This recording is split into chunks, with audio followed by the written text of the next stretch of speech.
Hello everyone, I hope everybody is doing all right. मेरा नाम प्रतीक शुएरा है। इस वीडियो के अंदर अपन ज्योग्राफी की लेक्चर सीरीज़ को आगे कंटिन्यू करेंगे और प्रेशर को डिस्कस करेंगे। ठीक है, प्रेशर और कुछ एटमॉस्फेरिक सर्कुलेशंस वगैरह उन सबको देखते हैं। वीडियो अगर किस हिसाब से होता है उसके अंदर देखेंगे। लाइव क्लास, अभी क्लास लाइव है, तो जो कोई भी मुझे लाइव देख रहा है उन सब के लिए, वैसे ये क्लास लंबी होने वाली। अपन जैसे वीडियो को अलग अलग पार्ट में बांटते हैं तो इसको अलग अलग पार्ट में बांटेंगे नहीं, ऑल्दो बीच में ब्रेक्स मैं आपको प्रोवाइड कर दूंगा। और भी कुछ आपके डाउट्स वगैरह हो तो ग्रुप के अंदर लिख देना, चैट में लिख देना। उसके अलावा जो अगर कुछ और जो है इश्यूज़ वगैरह आए, कुछ भी हो तो सब आप मुझे बता देना। ठीक है, चलो एक बार सबसे पहले क्विक रिकैप करते हैं। यहाँ पे वो अपना सब लिखा हुआ हट गया है कुछ रीज़न की वजह से। ठीक है, यहाँ तो है, कोई बात नहीं, यहाँ पे हट गया है। तो लास्ट क्लास के अंदर अपन ने क्या देखा था बताओ फटाफट। टेम्परेचर देखा था, है ना। टेम्परेचर अपन ने कहाँ से देखा था? देखो भाई, वेदर एंड क्लाइमेट पढ़ रहे हैं अपन। ठीक है, क्या पढ़ रहे हैं? वेदर एंड क्लाइमेट पढ़ रहे हैं। वेदर एंड क्लाइमेट के अपन ने मल्टीपल अलग अलग एलिमेंट्स देखे थे, है ना। और उन एलिमेंट्स के अंदर अपन ने क्या देखा था बताओ? उन एलिमेंट्स के अंदर भी अपन ने जो है सबसे पहले अपन ने हीट और इंसुलेशन शुरू करा था। ठीक है, तो हीट और इंसुलेशन हो गया। फिर इस हीट और इंसुलेशन से अपन को क्या मिला था? इससे अपन को टेम्परेचर मिला था। तो नेक्स्ट यूनिट अपन टेम्परेचर के ऊपर आए थे। टेम्परेचर का मतलब होता है वो मेजरेबल हीट। क्या होता है? मेजरेबल हीट या फिर स्पेसिफिक हीट। ठीक है, अब ये तो स्पेसिफिक हीट, मेजरेबल हीट, ये तो डेफिनेशन हो गई। इसके अलावा यहाँ पर क्या चीज़ है भाई टेम्परेचर के अंदर? सिंपल सी बात है, टेम्परेचर, पहली बात तो किसको जो है क्या, इससे क्या इफेक्ट होता है? तो इससे प्रेशर के ऊपर बहुत ज़्यादा इफेक्ट पड़ता है। मैंने आपको बताया था अगर हाई टेम्परेचर होगा तो प्रेशर कैसा होगा? लो होगा। और अगर लो टेम्परेचर होगा तो प्रेशर कैसा होगा? हाई होगा। समझ में आया? ठीक है, उसके अलावा अपन ने क्या देखा था बताओ? ये सब देख लिया। ठीक है, टेम्परेचर का क्यों प्रेशर के ऊपर एक तो इफेक्ट पड़ता है, ह्यूमिडिटी पर भी इफेक्ट पड़ता है। ह्यूमिडिटी एयर की कैपेसिटी को बढ़ा देता है। अपन ने क्या देखा था? एयर की कैपेसिटी को बढ़ा देता है। समझ में आया? ठीक है, इसका ये मतलब नहीं कि बारिश ज़्यादा होगी, बारिश कम होगी, लेकिन पानी कितना होल्ड कर सकती है वही गिवन एयर, वही गिवन हवा। समझ में आया? ठीक है, उसको टेम्परेचर बढ़ाएगा। ठीक है, गुड। अभी ह्यूमिडिटी भी अपन ने देखी थी कि भाई लेस देन 1 to 4% होती है ना। फिर उसके बाद फैक्टर्स अफेक्टिंग टेम्परेचर देख लेते। तो फैक्टर्स अफेक्टिंग टेम्परेचर के अंदर जैसे कि लैटिट्यूड देख लिया था, एल्टीट्यूड देख लिया था, है ना। एल्टीट्यूड, लैटिट्यूड हो गया। फिर उसके अलावा और क्या है? ये रहा। ठीक है, लैटिट्यूड हो गया, एल्टीट्यूड हो गया, डिस्टेंस फ्रॉम सी हो गया। इस डिस्टेंस फ्रॉम सी के अंदर अपन ने कॉन्टिनेंटैलिटी और मैरीटाइम इफेक्ट देखा। कॉन्टिनेंटैलिटी को अपन सीवियरिटी के तौर पे भी कह सकते हैं और मैरीटाइम को अपन मॉडरेटिंग के तौर पे भी कह सकते हैं। ठीक है, फोटोज यहाँ पे ज़्यादा क्लियर नहीं है ना। ठीक है, ऐसे ग्रुप में अपलोड कर दी थी, बट ये तो खैर पुराने नोट्स है, ग्रुप में अपलोड कर दिए थे। फिर भी अगर कुछ इशू हो तो वापस बोल देना, वापस से अपलोड कर दूंगा। चलो, तो सीवियरिटी इफेक्ट का क्या मतलब होता है? जब ठंड होती है तो ठंड को बहुत ज़्यादा बढ़ा देता है, जब गर्मी होती है तो गर्मी को बहुत ज़्यादा इंक्रीज कर देता है, बढ़ा देता है। समझ में? इंटेंसीफाई कर देता है, सीवियर कर देता है। मॉडरेटिंग इफेक्ट का मतलब होता है कि ठंड भी बहुत ज़्यादा नहीं होगी, गर्मी भी बहुत ज़्यादा नहीं होगी। पानी के अंदर मैरीटाइम इफेक्ट होता है, जिसका मतलब ये होता है कि पानी जो है वो बहुत जल्दी गर्म नहीं होगा, बहुत ज़्यादा गर्म नहीं होगा। समझ में आया? ठीक है, ये दोनों चीजें यहां पर होती है। और जो कॉन्टिनेंटैलिटी इफेक्ट होता है ये लैंड के ऊपर होता है, कॉन्टिनेंट्स के इंटीरियर के अंदर होता है, जहां पर क्या चीज होती है? जहां पर बहुत जल्दी गर्म हो जाएगा और बहुत ज्यादा गर्म हो जाएगा। सिंपल सी बात है। तो ठंडा भी ये जल्दी होगा कि धीरे धीरे होगा? ठंडा भी ये जो है जल्दी ठंडा होगा, है ना। और जो है यहाँ पे जो ओशियन है, ठीक है, ये धीरे धीरे ठंडा होगा, इसको टाइम लगेगा। गुड। ठीक है, फिर उसके बाद अपन ने क्वालिटी ऑफ वाटर देखा था। तो ये quality of water and quality of land, यहाँ पे अपन ने जो है ये चीज़, ये इसी इन दोनों के बारे में ही है, इसको पढ़ लिया अपन ने। उसके अलावा रिजल्ट, इन दोनों का क्या रिजल्ट है? तो लैंड और सी, इन दोनों के अंदर वेरिएशन होगा टेम्परेचर के अंदर। समझ में? लैंड में ज़्यादा टेम्परेचर देखने को मिलेगा और सी के अंदर इतना ज़्यादा नहीं होगा। इनकी टेम्परेचर जो रेंज होगी उसके अंदर भी फर्क होगा। मॉडरेटिंग इफेक्ट के अंदर अपन ने क्या समझा था? मॉडरेटिंग इफेक्ट में अपन ने लैंड ब्रीज और सी ब्रीज का कंसेप्ट भी देख लिया था। लैंड ब्रीज क्या चीज़ होती है भी बताओ? देखो, ये लैंड है, ये वाटर बॉडी है। दिन के टाइम पे क्या होगा? दिन के टाइम पे ये बहुत ज़्यादा गर्म हो जाएगा। गर्म होने की वजह से हवा ऊपर उठेगी, ऊपर उठ के यहाँ जाएगी। ये चीज़ अपन पढ़ चुके हैं, बेसिक सर्कुलेशन अपन पढ़ चुके हैं, है ना। ऊपर उठ के यहाँ जाएगी, एक पॉइंट आएगा जब ये वापस नीचे आएगी। ऐसा क्यों हो रहा होगा? क्योंकि यहाँ पर हाई प्रेशर होगा। यहाँ पर हाई प्रेशर क्यों होगा? क्योंकि ये अभी तक पानी ठंडा होगा। समझ में आया? इसीलिए वर्टिकली क्या करेगा? सक्शन करेगा, है ना। वर्टिकली यहाँ पर हवा जो है वो सिंक होगी। फिर क्या होगा? फिर हॉरिजॉन्टल स्प्रेडिंग होगी, या फिर हॉरिजॉन्टल जो है वो इधर उधर फेंकेगी। तो फेंकने की वजह से वापस से ये कुछ ऐसी चीज़ बन जा रही है जिसको अपन बोलते हैं सी ब्रीज। समझ में आया? इसको अपन क्या बोलेंगे? Sea breeze. तो दिन के टाइम अपन को क्या मिल रही है? सी ब्रीज मिल रही। लैंड जो रात के टाइम है, रात के टाइम यही सिचुएशन उल्टी हो जाती है। और रात के टाइम क्या होता है? रात के टाइम यहाँ से लैंड से हवा चलती है और उसके बाद यहाँ पर लो प्रेशर बनता है। ऐसा क्यों होता है? क्योंकि पानी जो है धीरे धीरे गर्म होता है और जब तक रात तक क्या होता है वो गर्म हो जाता है ना, और ये जो है रात को जल्दी ठंडा हो जाता है। Good. Land and sea breeze, ठीक है। डे लैंड हीट्स अप वगैरह ये सब मैंने आपको बता दिया है। एयर मास सर्कुलेशन बहुत इंपॉर्टेंट है, इसके ऊपर पहले भी क्वेश्चन आ चुके हैं। तो एयर मास सर्कुलेशन का क्या मतलब होता है? एक लार्ज पैकेट ऑफ एयर जो कि जिस रीजन के अंदर जाता है उस रीजन का क्या ह्यूमिडिटी, टेम्परेचर वगैरह इन सारे कैरेक्टरिस्टिक्स को उठा लेता है और उसके बाद दूसरे रीजन में जाकर उन्हीं सारे कैरेक्टरिस्टिक्स को फेंक देता है। फिर वहां के थोड़े टाइम बाद वहां के कैरेक्टरिस्टिक्स को उठा के दूसरी जगह चला जाता है, ठीक है। तो ये एयर मास के बारे में देख लिया था। ओशन करेंट्स बहुत इंपॉर्टेंट है। ओशन करेंट्स के ऊपर रेगुलरली यूपीएससी सवाल पूछता है। ओशन करेंट्स के अंदर क्या होता है? अगर वार्म ओशन करंट है तो किसी एक पर्टिकुलर रीजन पर अगर वो जाएगा तो उस रीजन के पानी को क्या कर देगा? वार्म कर देगा। वहां पर हवा भी धीरे धीरे वार्म हो जाएगी और इसे ही अपन जो है ओशन करंट्स का इफेक्ट बोलेंगे एंड वाइस वर्सा, ठीक है। वार्म के केस में ये हो गया, ठंड के केस में दूसरा हो जाएगा।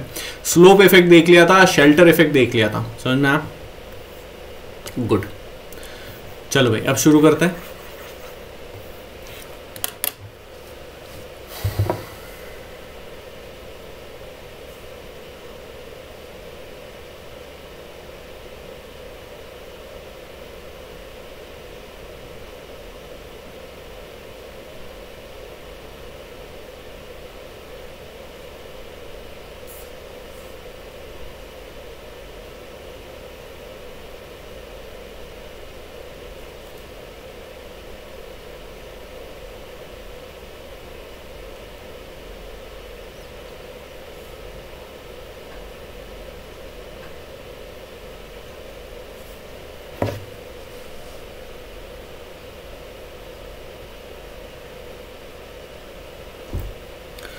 ऑल राइट,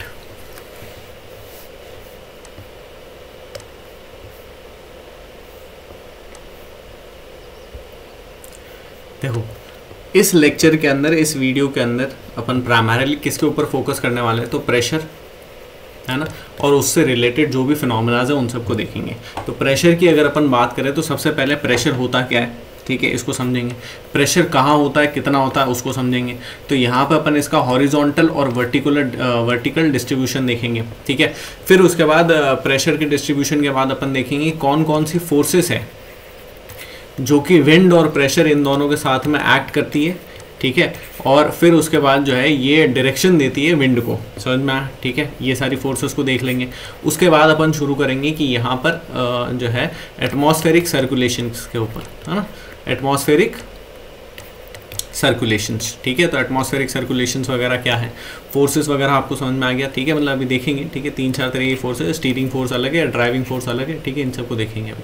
चलो सबसे पहले प्रेशर की अगर अपन बात करें तो यहाँ पे बेसिक रूल अपन ने समझा है कि ये जो एयर है, हवा है, अगर वो वर्टिकली, इसको छोड़ो, इससे पहले यहाँ पे देखो एयर जो मूवमेंट है, एयर मूवमेंट के अंदर अगर वो वर्टिकली, ठीक है, एक जगह से दूसरी जगह जाए तो उसे अपन क्या कहेंगे? टर्बुलेंस या फिर ड्राफ्ट कहेंगे, ठीक है, जो कि लो प्रेशर से हाई प्रेशर की तरफ जाएगी। और लो प्रेशर हाई प्रेशर वैसे अपन यहाँ पर गिनते नहीं है, ठीक है। तो ये मैंने बस समझने के लिए लिख रखा है, लेकिन अगर क्वेश्चन में आ जाए कि वर्टिकली अपन लो प्रेशर हाई प्रेशर गिन रहे हैं तो ऐसा होता नहीं है, समझ में आया। सिर्फ हॉरिजॉन्टली गिनते हैं। और उस हॉरिजॉन्टली के केस के अंदर यहाँ पर देखो विंड जो है, विंड हाई टू लो जाएगी। कैसे जाएगी? हाई टू लो जाएगी। हमेशा याद रखना, हाई प्रेशर से लो प्रेशर की तरफ जाएगी। इसको ऐसे क्यों जाती है ये अभी अपन ग्रेडियंट वगैरह के अंदर आराम से समझेंगे। ये एक बात हो गई। बेसिक रूल मैं आपको बता रहा था कि एयर का एक बेसिक रूल होता है, जब वो हीट होती है, ठीक है, जब उसे हीट किया जाता है, हीट प्रोवाइड की जाती है, तब वो एक्सपैंड होती है। जब वो ठंडी होती है तब वो कंप्रेस होती है, ठीक है। अब इन सब का क्या मतलब है, ये मतलब आपको समझ में नहीं आएगा अगर आपने क्या नहीं पढ़ा है, बताओ।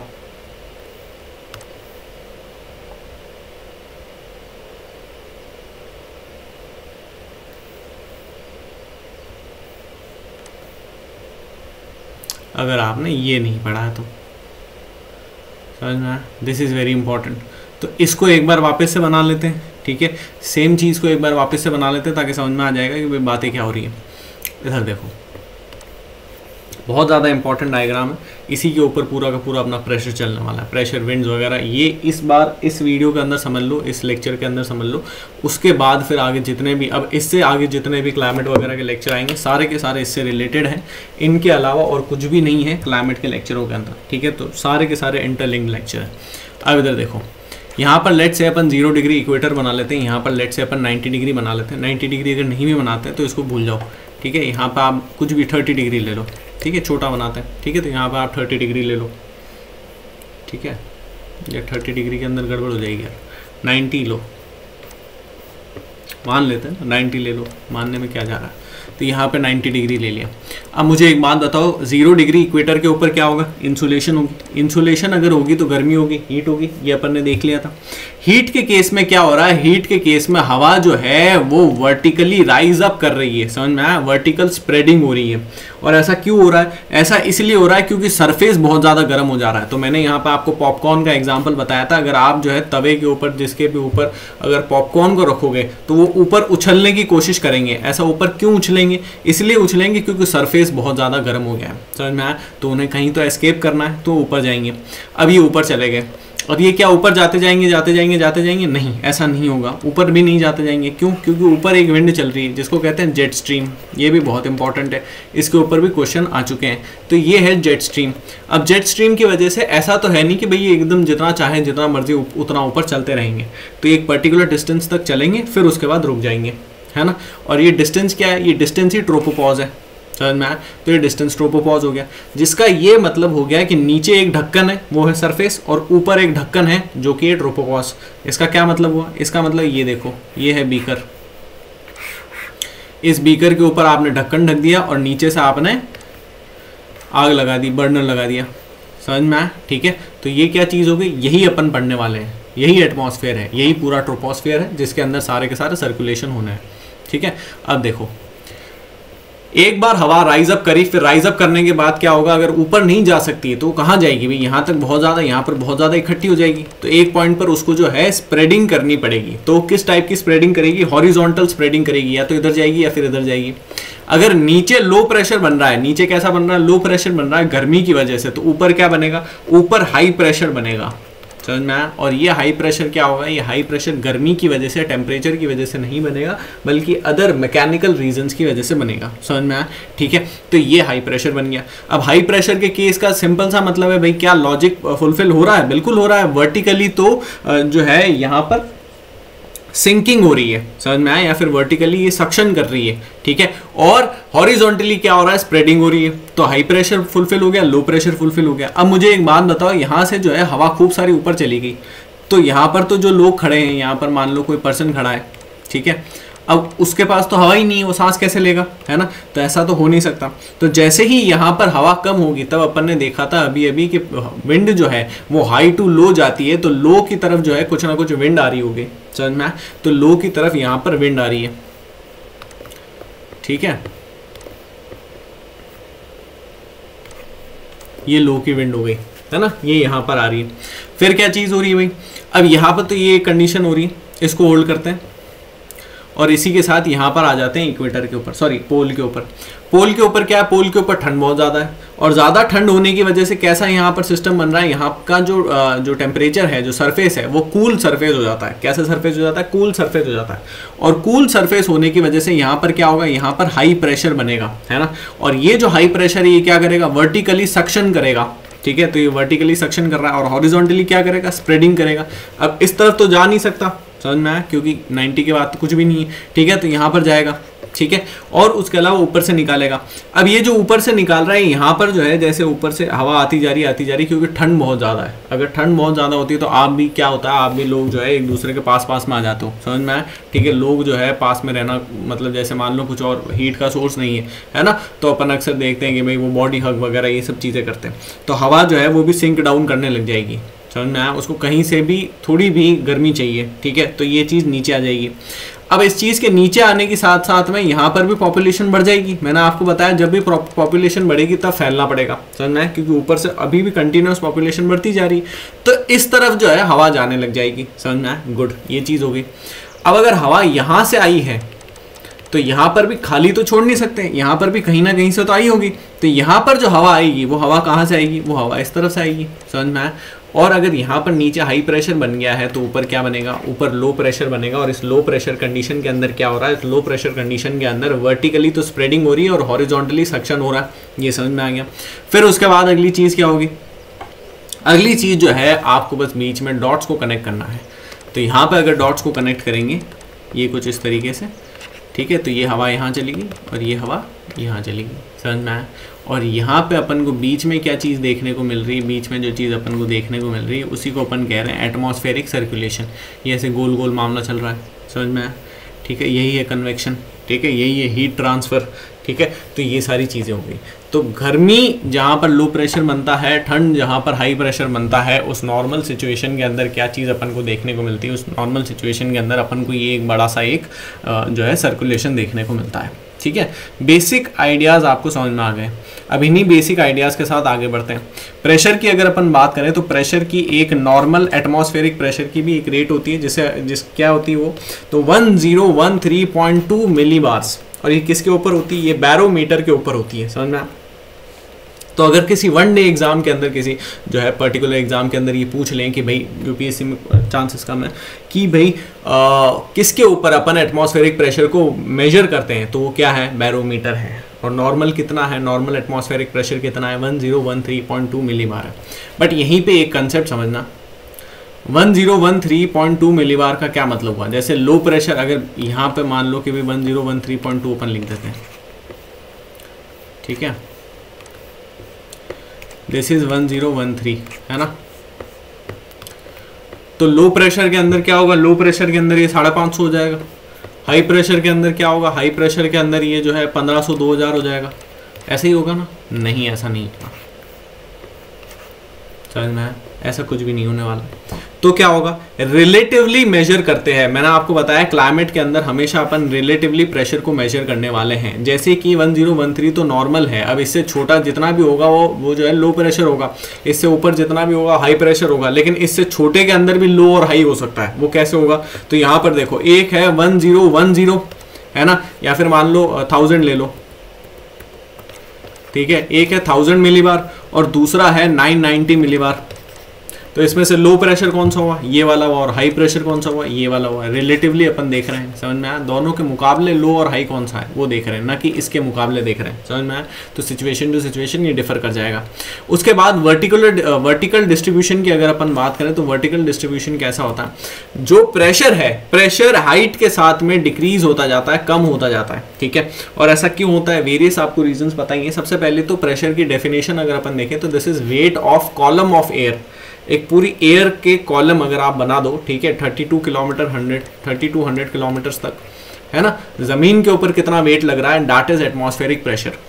तो अब आप इस बात को समझो, जैसे जैसे अपन ऊपर जाएंगे वैसे वैसे ये चीज़ ऑटोमेटिकली कम होती जाएगी ना। क्यों कम होती जाएगी, इसलिए कम होती जाएगी क्योंकि मैक्सिमम जो है होमोजीनियस अपन ने एरिया देखा था वो सारा का सारा नीचे ही है, ठीक है। इसीलिए 20 किलोमीटर के ऊपर आप जैसे ही जाओगे एटमॉस्फेरिक प्रेशर जो है बहुत ज़्यादा कम हो जाएगा, ठीक है। उससे ऊपर भी धीरे धीरे कम होता चला जा रहा है। तो आप जैसे कभी किसी पहाड़ के ऊपर जाते हो तो आपको बहुत ज़्यादा खुला और बहुत ज़्यादा हल्का लगता है। वो इतना हल्का क्यों लगता है, क्योंकि आपके ऊपर प्रेशर कम है, समझ में आप, ठीक है, गुड।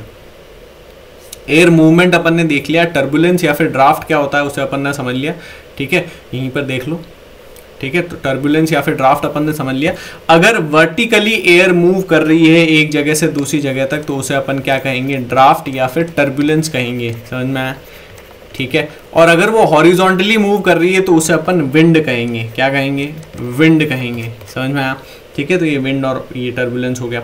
फिर उसके बाद क्या चीज़ है, देन हॉरिजॉन्टल प्रेशर के अंदर आइसोबार्स का कंसेप्ट आता है। व्हाट आर आइसोबार्स, जिस तरीके से अपन ने टेम्परेचर के अंदर आइसोथर्म देखे थे उसी तरीके से अपन यहाँ पे आइसोबार देखते हैं। आइसो का मतलब होता है सेम एंड बार जो है वो प्रेशर से रिलेटेड होता है, समझ में आया। तो यहाँ पर देखो कि lines joining places of same pressure, समझ में आया, ये यहाँ पे लिखा हुआ नहीं, आप लोग लिख सकते हैं लाइंस जॉइनिंग प्लेसेस या फिर lines connecting places of same pressure are known as isobars, समझ में आया, ठीक है। तो ये एक चीज़ हो गई।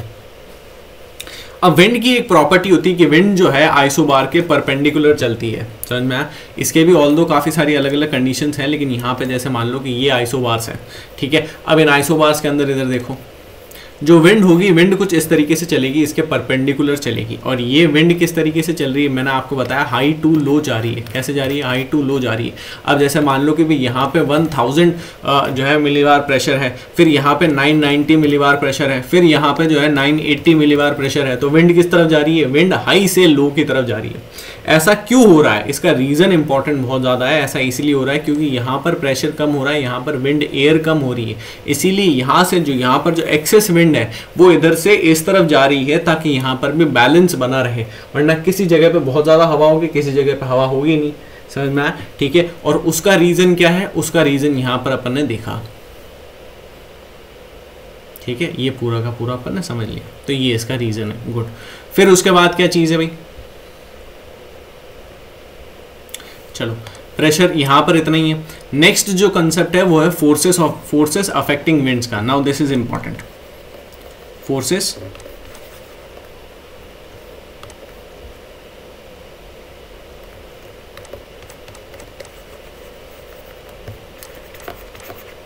अफेक्टिंग विंड्स, ठीक है, या फिर विंड डायरेक्शन। अब देखो इसको इस तरीके से समझना, दो तरीके की फोर्सेस को अपन यहाँ पर डिवाइड करेंगे। पहली होती है एक्टिव फोर्सेस एंड सेकंड होती है पैसिव फोर्सेस। एक्टिव अपन इनको इसलिए बोलते हैं क्योंकि ये जो है विंड को ड्राइव करती है, एक जगह से दूसरी जगह तक पुश करती है, समझ में आया, ठीक है। और पैसिव फोर्सेस जो होती है उन्हें अपन पैसिव इसलिए बोलते हैं क्योंकि ये उसे ड्राइव नहीं करती है, बल्कि बस उसे स्टीयर करती है, उसे डायरेक्शन प्रोवाइड करती है कि आपको राइट जाना है, लेफ्ट जाना है, समझ में आया। तो इसे डायरेक्टिव भी कह सकते हैं, ठीक है, ये डायरेक्टिव भी हो गई, गुड। अब जो ड्राइव कर रही है, जो ड्राइविंग फोर्सेस है, वो कितने तरीके की होती है। ड्राइविंग फोर्सेस दो तरीके की होती है, एक होती है कोरियोलिस और एक होती है फ्रिक्शनल फोर्स। अब देखो, जब आप ड्राइविंग कर रहे हो तो ड्राइविंग का सिर्फ यही तो मतलब नहीं होता कि भाई रेस देना, ठीक है। ड्राइविंग का मतलब सिर्फ रेस देना तो होता नहीं है, ड्राइविंग के और भी काफी सारे मतलब होते हैं, जैसे कि ब्रेक लगाना, समझ में, गियर चेंज करना, ये करना, वो करना, अलग अलग काफ़ी सारी चीज़ें। तो ब्रेक लगाना इज ऑल्सो पार्ट। तो कोरियोलिस क्या करता है, कोरियोलिस इसको जो है एक्सेलरेट करता है या फिर रेस देता है, समझ में आया, ठीक है। और फ्रिक्शनल जो है वो यहाँ पर ब्रेक लगाता है, ठीक है, ब्रेक्स लगाता है, गुड। फिर उसके बाद क्या है, डायरेक्टिव फोर्सेस। यहाँ पर अगर आप देखो तो डायरेक्टिव फोर्सेस या फिर पैसिव फोर्सेस, स्टीयरिंग फोर्सेस, इसके अंदर भी दो होती है, ठीक है। पहली होती है PGF या फिर प्रेशर ग्रेडियंट फोर्स, और दूसरी होती है ग्रेविटेशनल फोर्स, समझ में। अब ग्रेविटेशनल फोर्स या फिर ग्रेविटी तो सब जगह लगती है, ठीक है। और ग्रेविटी की एक बेसिक प्रॉपर्टी होती है, क्या प्रॉपर्टी होती है, ग्रेविटी जो है किसी भी ऑब्जेक्ट को नीचे जमीन की तरफ खींचती है, समझ में आया। तो ये तो हो गया इसका। प्रेशर ग्रेडियंट फोर्स के अंदर आपको ग्रेडियंट समझना बहुत ज्यादा इंपॉर्टेंट है, ठीक है। ग्रेडियंट का मतलब होता है स्लोप। क्या मतलब होता है, ग्रेडियंट का मतलब होता है स्लोप, है ना। देखो, ग्रेडियंट का मतलब है स्लोप। अब सभी लोगों ने रिपस पट्टी देखी है, रिपस पट्टी मतलब हमारी भाषा में रिपस पट्टी बोलते हैं, ठीक है। हिंदी में यार याद नहीं मुझे क्या बोलते हैं, इंग्लिश में भी याद नहीं मुझे, ठीक है।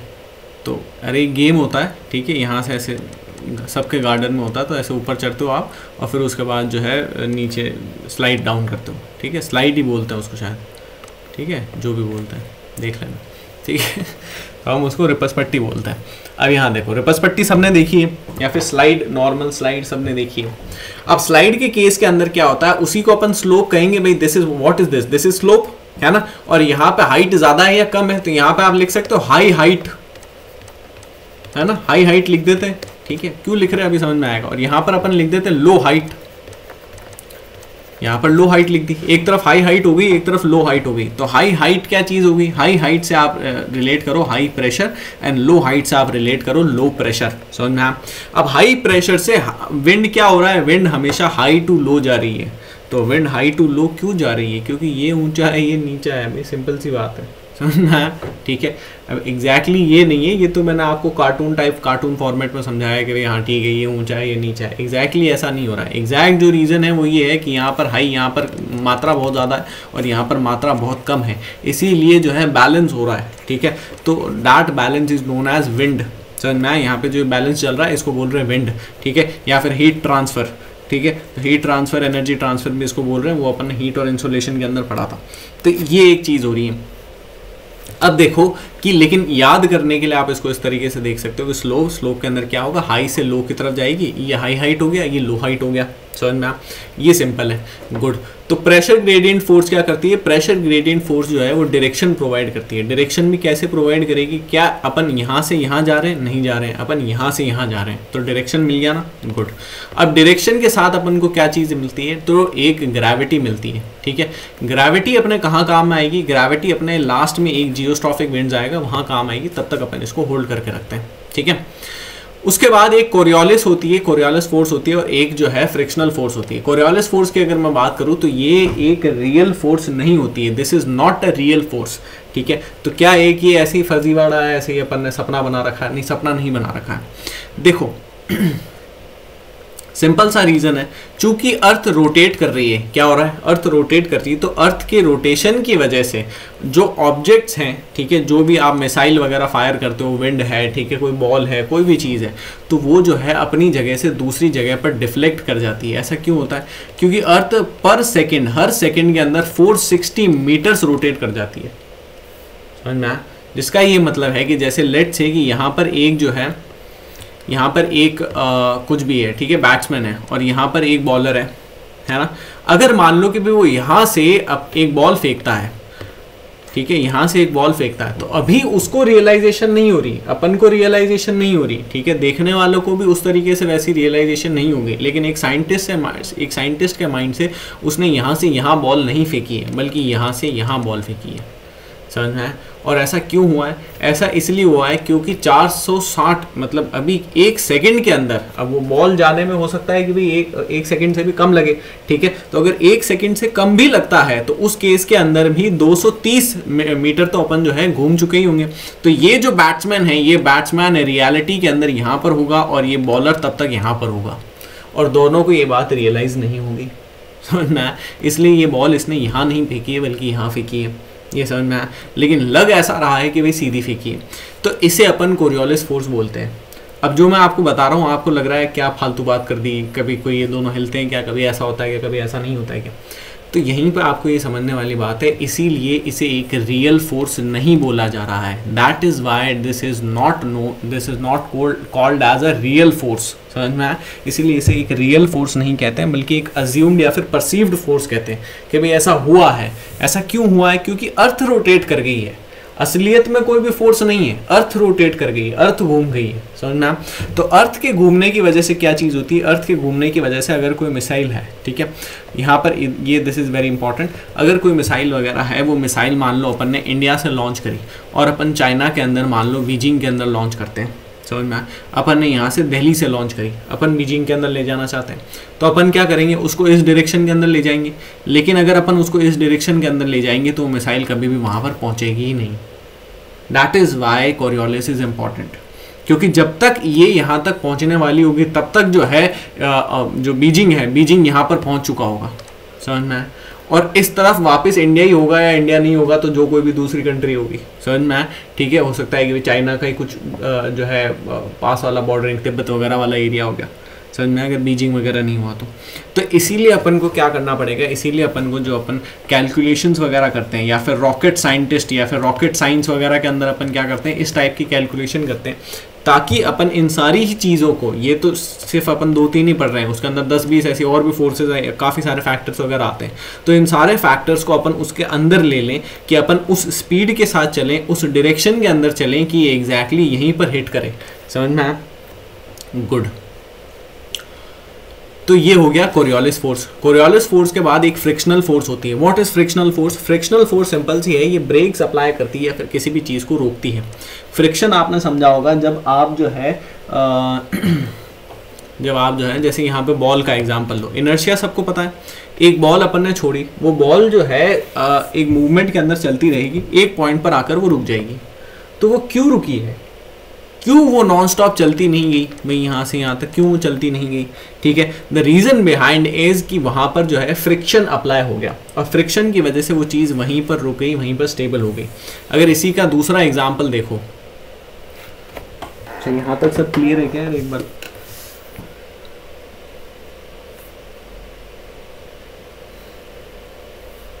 ठीक है, गुड। अगर इसी का दूसरा एग्जाम्पल देखो तो फ्रिक्शन के अंदर आपने समझा होगा, जब भी अपन जो है या फिर कोई गाड़ी या कुछ भी जो है स्किड करती है, तो स्किड करते हुए एक पॉइंट तक आकर रुक जाती है। और वो एक पॉइंट पर क्यों रुकती है? क्योंकि वहाँ पर आप देख रहे होते हो कोई ना कोई चीज़ उसको रोक रही होती है, होल्ड कर रही होती है। अब आप जो है, आपके पास में पानी की बॉटल, पानी ग्लास पड़ी है, उसको उठाओ, और क्यों उसे उठाने के बाद वो ज़बरदस्ती क्या ग्रेविटी के फोर्स की वजह से क्यों नीचे नहीं जा रही है? तो इसका रीज़न क्या है? इसका रीज़न है फ्रिक्शन। तो यहाँ पे अपन ने समझ लिया कि भाई फ्रिक्शन क्या होता है। अब फ्रिक्शनल फोर्स यहाँ पर क्या करेगी? अगर वो किसी ऑब्जेक्ट को रोक रही है तो क्या वो विंड को नहीं रोकेगी? बिल्कुल रोकेगी। तो विंड को भी रोकने की कोशिश करेगी, यहाँ पर भी पॉज लगाने की कोशिश करेगी, समझ में आया? ठीक है, ब्रेक्स लगाने की कोशिश करेगी। और इसी केस के अंदर क्या चीज़ होगी? इसी केस के अंदर कोरियोलिस और फ्रिक्शन ये दोनों एक दूसरे के अपोजिट काम करेंगे। अपोजिट कैसे काम करेंगे यहाँ पे समझना। जैसे कोई हाथी है, एलिफेंट, समझ में आया? ठीक है, ऐसा कोई एलिफेंट है, ठीक है। अब ये जो एलिफेंट है, ये एलिफेंट भाग रहा है, तो इसको भागने के लिए आप क्या करोगे मुझे बताओ? इसको भागने के लिए आप यहाँ पर जो है जो कुछ भी बेड़ियाँ, जो कुछ भी रस्सी वगैरह इस तरीके से बांधोगे, और रस्सी वगैरह बांधने के बाद आपको आप इस तरफ वहाँ पे उसको खींचने की कोशिश करोगे। हाथी कहाँ जा रहा है? यहाँ जा रहा है। आपने कहाँ खींचा? यहाँ खींचा, समझ में आया? या फिर आपने कहाँ खींचा? यहाँ खींचा, समझ में आया?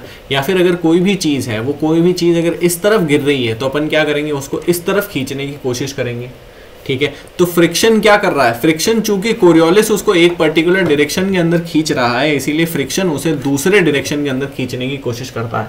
बस इतना सा ही होता है।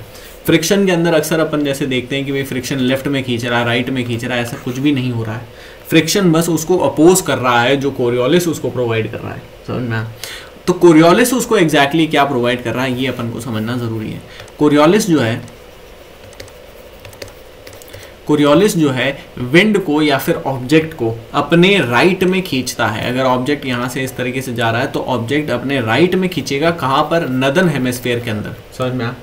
और सदर्न हेमिस्फीयर के अंदर क्या होगा? सदर्न हेमिस्फीयर के अंदर वो अपने जो है लेफ्ट में इसको खींचेगा। कहाँ खींचेगा? लेफ्ट में खींचेगा। तो राइट और लेफ्ट तो एक साथ ही हो गए? नहीं, ये इस ऑब्जेक्ट का लेफ्ट है, समझ में आया? इस तरफ ऑब्जेक्ट इस यहाँ जा रहा था, डायरेक्शन ये था, समझ में आया? ठीक है, तो इसका राइट ये हुआ। अगर ये ऑब्जेक्ट यहाँ जा रहा है तो इसका राइट क्या होगा? इसका लेफ्ट क्या होगा? ये होगा। और राइट क्या होगा? ये होगा, समझना? This is very important. ये राइट लेफ्ट समझना बहुत ज़्यादा इंपॉर्टेंट है। राइट लेफ्ट किसके ऊपर है? अपना राइट लेफ्ट नहीं है, अर्थ का राइट लेफ्ट नहीं है। अर्थ का तो खैर हो भी नहीं सकता राइट लेफ्ट, लेकिन अपना राइट लेफ्ट नहीं है। कॉपी का, शीट का राइट लेफ्ट नहीं है। पेन का राइट लेफ्ट नहीं है, बल्कि राइट लेफ्ट किसका है? ऑब्जेक्ट का, विंड का राइट लेफ्ट है, समझना? ठीक है, गुड। फिर क्या चीज़ है भाई? स्लोप वगैरह, ग्रेविटी वगैरह, ये सारी चीज़ें समझ में आ गई। तो ड्राइविंग फोर्सेस है, स्टीयरिंग फोर्सेस है। ड्राइविंग फोर्सेस एक्टिव है, स्टीयरिंग फोर्सेस पैसिव है। ड्राइविंग फोर्सेस के अंदर पीजीएफ या फिर प्रेशर ग्रेडियंट फोर्स है, और अपने जो यहाँ पर ग्रेविटी है, ठीक है। उसके अलावा कोरियोलिस है, फ्रिक्शनल फोर्स है। पीजीएफ की अगर अपन बात करें तो पीजीएफ जो है वो स्लोप, इसका मतलब ग्रेडियंट का मतलब स्लोप होता है ना। तो अब यहाँ पर कुछ रूल्स भी इंपॉर्टेंट है। रूल्स जैसे कि पहला रूल है, जितना ज़्यादा ग्रेडियंट होगा उतने ही ज़्यादा आइसोबार्स होंगे। इसका क्या मतलब है? इसका ये मतलब है कि ये जो स्लोप है, ठीक है, ये स्लोप है एक, और ये दूसरा स्लोप है। अब इन दोनों स्लोप के अंदर जो विंड होगी, अगर यहाँ से विंड को या किसी बॉल को या किसी भी चीज़ को ले जाएंगे तो वो जल्दी किसके अंदर जाएगी? फर्स्ट केस के अंदर जाएगी ना। सेकंड केस के अंदर तो धीरे जाएगी। ऐसा क्यों हो रहा है? ऐसा इसलिए हो रहा है क्योंकि यहाँ पर ग्रेडियंट या फिर स्लोप ज़्यादा है। और ग्रेडियंट कब ज़्यादा होगा? जब डिस्टेंस कम होगा। तो यहाँ पर डिस्टेंस जो है मान लो 100 किलोमीटर्स की, और यहाँ पर डिस्टेंस जो है वो 200 किलोमीटर्स है, ठीक है। तो यहाँ पर क्या हुआ? ग्रेडियंट या फिर स्लोप लंबा हो गया, समझ में आया, ठीक है। और यहीं पर आपको एक चीज़ और समझने वाली है, यहाँ पर अगर आप एक और चीज़ को देखोगे तो अगर आप यहाँ पर आइसोबार्स को पॉइंट आउट कर दो, तो जैसे मान लो इधर हायर जो है प्रेशर है, तो हायर प्रेशर 1010 अपन ने मान लिया, ठीक है। 1010 से इधर जो है 100 हो गया, ठीक है। 00 से फिर उसके बाद जो है यहाँ पर मान लो कि भाई 90 हो गया, और 90 से यहाँ पर 80 हो गया। ये 100 किलोमीटर के अंदर हुआ है। और 200 किलोमीटर के अंदर सेम चीज़ अगर होगी तो कैसी होगी, 200 किलोमीटर के अंदर यहाँ पर 1010 है, इधर जो है 00 हो गया, इधर जो है 90 हो गया, और इधर जो है 80 हो गया। मुझे बताओ क्या इनका डिस्टेंस ज़्यादा नहीं है? डिस्टेंस ज़्यादा है ना। तो अगर आइसोबार्स का डिस्टेंस ज़्यादा होगा, अगर आइसोबार्स के बीच में डिस्टेंस ज़्यादा होगा, तो विंड की वेलोसिटी, विंड की स्पीड ज़्यादा होगी या कम होगी? भाई कम होगी, समझ में है, ठीक है। अगर आइसोबार्स के अंदर डिस्टेंस कम होगा तो फिर विंड की स्पीड ज़्यादा होगी, समझ में आया, ठीक है, गुड। फिर उसके बाद क्या चीज़ है भाई, तो प्रेशर ग्रेडियंट जितना ज़्यादा आइसोबार्स का जो क्लोजनेस है या फिर आइसोबार्स है, जितने ज़्यादा आइसोबार्स उतने ज़्यादा आइसोबार्स इसके अंदर बनेंगे, गुड। फिर उसके बाद क्या है, more the slope more the speed, ये मैंने आपको समझा दिया। फर्स्ट रूल यहाँ पे आपको ये समझ में आ गया, ये सब चीज़ें मैं आपको बता चुका हूँ। सेकेंड रूल जो है वो है डिस्टेंस आइसोबार्स के अंदर अगर ज़्यादा होगा तो वहाँ पर वीक विंड्स होगी, समझ में आया, ठीक है, वीक विंड्स होगी, ठीक है। और अगर यहाँ पर डिस्टेंस कम होगा तो फिर स्ट्रॉन्ग विंड्स होगी, ठीक है। ऐसा क्यों होगा भाई, सिंपल सी बात है, ये दो कंडीशंस हैं, और इन दोनों कंडीशंस के अंदर अब की बार अपन इनको सिर्फ इस तरीके से नहीं देख रहे हैं, बल्कि थोड़ा सा चेंज तरीके से देख रहे हैं। लेट्स से आप यहां पर नीचे खड़े हो, ठीक है, this is you and this is you.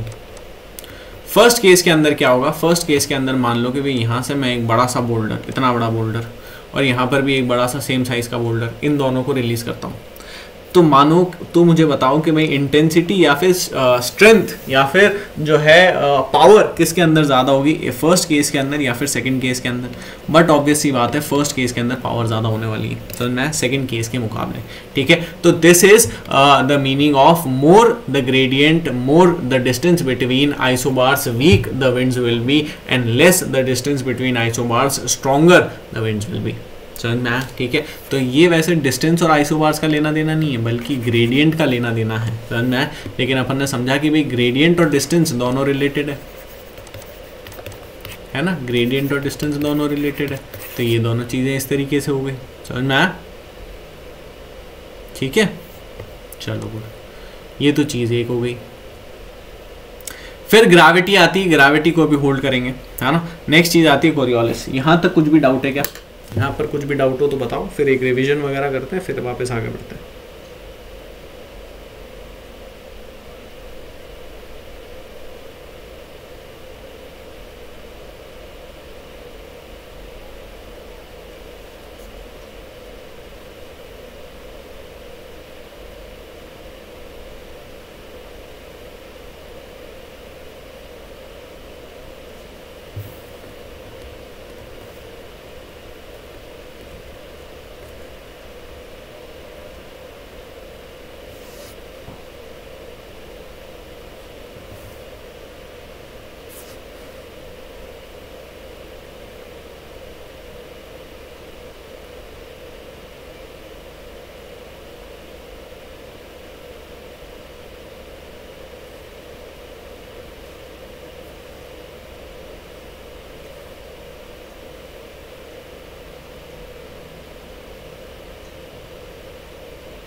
All right, चलो भाई ये भी एक चीज़ हो गई।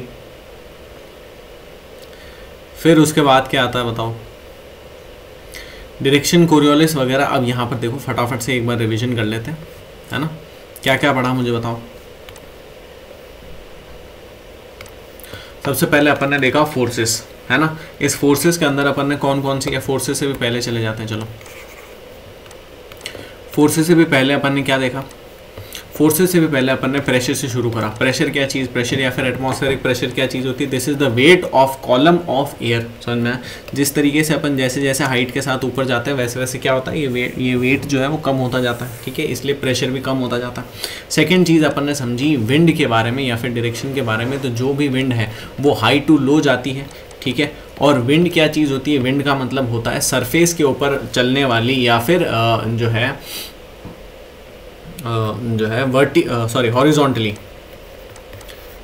हॉरिजॉन्टली चलने वाली एयर, ठीक है, हॉरिजॉन्टली मूव करने वाली, हॉरिजॉन्टल मूवमेंट ऑफ एयर, ठीक है। ये तो एक चीज़ हो गई विंड। सेकंड चीज़ अपन ने ड्राफ्ट देखी। ड्राफ्ट का क्या मतलब होता है, ड्राफ्ट मतलब वर्टिकल मूवमेंट ऑफ एयर, ठीक है, तो ड्राफ्ट भी अपना हो गया। ड्राफ्ट के बाद अगली चीज़ अपन ने क्या देखी बताओ। ड्राफ्ट के बाद नेक्स्ट चीज़ जो अपन ने देखी, कुछ भी अगर स्क्रीन के अंदर अगर कुछ इशू होना तो बता देना, ठीक है, स्क्रीन या ऑडियो वगैरह के अंदर अगर कुछ इशू हो तो बताना। चलो ड्राफ्ट के बाद उसके बाद अपन ने क्या देखा, उसके बाद अपन ने जो है बेसिक जो है कुछ एक प्रेशर के बारे में देखा था, जैसे कि प्रेशर जो है, प्रेशर का एंड टेम्परेचर का एंड जो एक बेसिक सर्कुलेशन है उसका क्या लेना देना होता है। तो यहाँ पर अपन ने एक बेसिक सर्कुलेशन देखा था जो कि कुछ इस तरीके का था। यहाँ पर गर्मी है, हाई प्रेशर है, लो प्रेशर है, ठीक है, और उसके अलावा जो है, ठीक है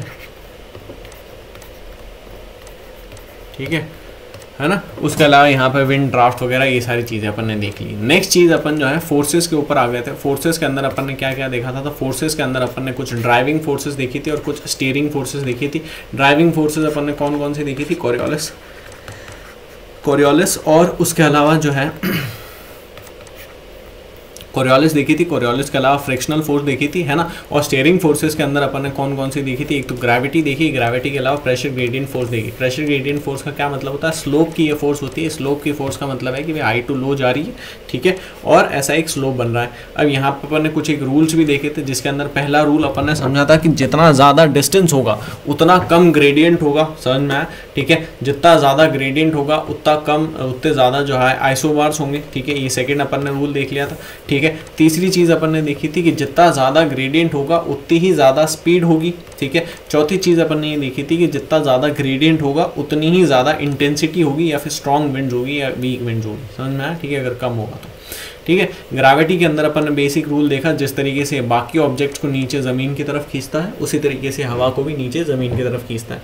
फ्रिक्शनल फोर्स के अंदर अपन ने देखा कि ये ब्रेक सप्लाई करता है और कोरियोलिस के अपोजिट लगता है। तो कोरियोलिस जैसे कि नदर्न हेमिस्फीयर के अंदर राइट हैंड साइड में लग रहा है, तो ये जो है लेफ्ट हैंड साइड में लगेगा, और वहीं जो है सदर्न हेमिस्फीयर के अंदर क्या चीज़ होगी, सदर्न हेमिस्फीयर के अंदर ये जो है वापस राइट हैंड साइड में लगेगा, समझ में आया, ठीक है। तो ये एक चीज़ हो जाएगी। फिर उसके बाद अपन ने कोरियोलिस देखा था। कोरियोलिस जो है असलियत में कोई फोर्स नहीं है, बल्कि रोटेशन ऑफ द अर्थ जो कि वेस्ट टू ईस्ट मूव करती है, तो इसलिए ये जो है लगता है इक्वेटर के ऊपर। यहाँ पे एक चीज़ मैंने नहीं बताई, कोरियोलिस जो है इक्वेटर के ऊपर नहीं लगता है, 90 डिग्री पोल के ऊपर मैक्सिमम लगता है।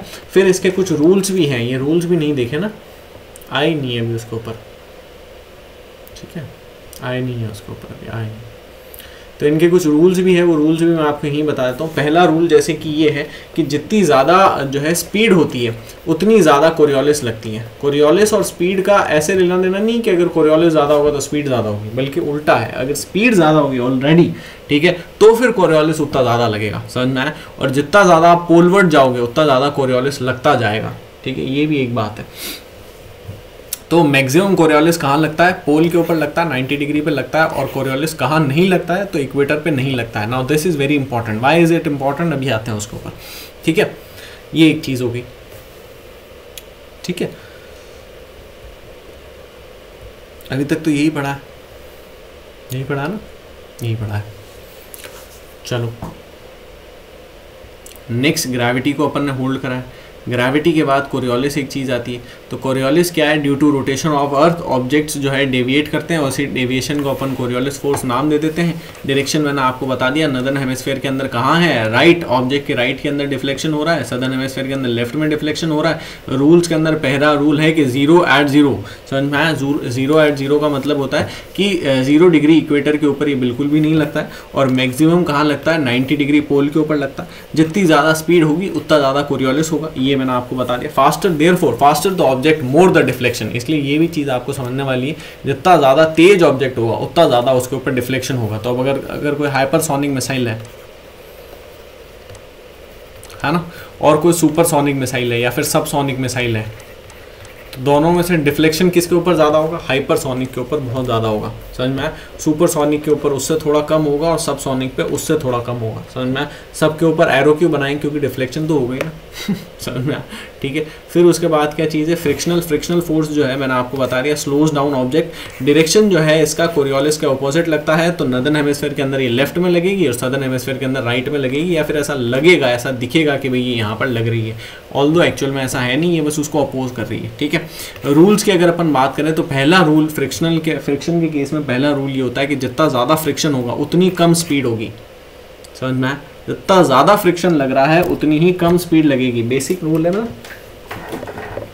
ठीक है, बेसिक रूल है ये तो, ठीक है। दूसरा रूल होता है कि जितना ज़्यादा फ्रिक्शन होगा उतनी ही ज़्यादा कम स्पीड के साथ में उतना ही कम कोरियोलिस भी लगेगा, क्योंकि कोरियोलिस और स्पीड दोनों लिंक्ड है, पहले पढ़ा था अपन ने, है ना। जितनी कम स्पीड होगी उतना कम कोरियोलिस लगेगा, जितनी ज़्यादा स्पीड होगी उतना ज़्यादा कोरियोलिस लगेगा, तो जितनी ज़्यादा फ्रिक्शन होगा उतनी कम स्पीड होगी, हेंस कोरियोलिस भी कम होगा, समझ में आया। फिर उसके बाद क्या चीज़ है, third, up to height of, ये जो फ्रिक्शन है, ये फ्रिक्शन सिर्फ और सिर्फ 2 से 3 किलोमीटर तक ही देखने को मिलता है। तो जो अपन अपर एटमॉस्फेरिक विंड्स देखेंगे, उन अपर एटमॉस्फेरिक विंड्स के अंदर, अपर एटमॉस्फेरिक जितने भी मूवमेंट्स वगैरह हैं उनके अंदर फ्रिक्शन नहीं लगेगा, समझ में आया, ठीक है। ये सिर्फ सरफेस के ऊपर लगता है, 2 से 3 किलोमीटर तक ही लगता है, 2 से 3 किलोमीटर की हाइट तक ही लगता है, समझ में आया, ठीक है, गुड। चलो अब इनके कुछ कंबाइंड रूल्स हैं, ये बहुत ज़्यादा इंपॉर्टेंट है। यहाँ पे एक साइक्लोन वगैरह भी, यहाँ से अपन थोड़ा बहुत बेसिक आइडिया लेना शुरू कर देंगे। खाली साइक्लोन के ऊपर अभी तक यूपीएससी कम से कम 7 से 8 क्वेश्चन पूछ चुका है, ठीक है, दोनों प्रीलिम्स एंड मेंस मिलाकर पिछले 8 सालों के अंदर, ठीक है, 10 साल भी मैंने इंक्लूड नहीं करे, खाली 8 सालों के अंदर यूपीएससी जो है 7 से 8 क्वेश्चन ऑलरेडी पूछ चुका है मेंस एंड प्रीलिम्स के अंदर साइक्लोन के ऊपर। तो that is how much important cyclone is. क्या हो रहा है भाई?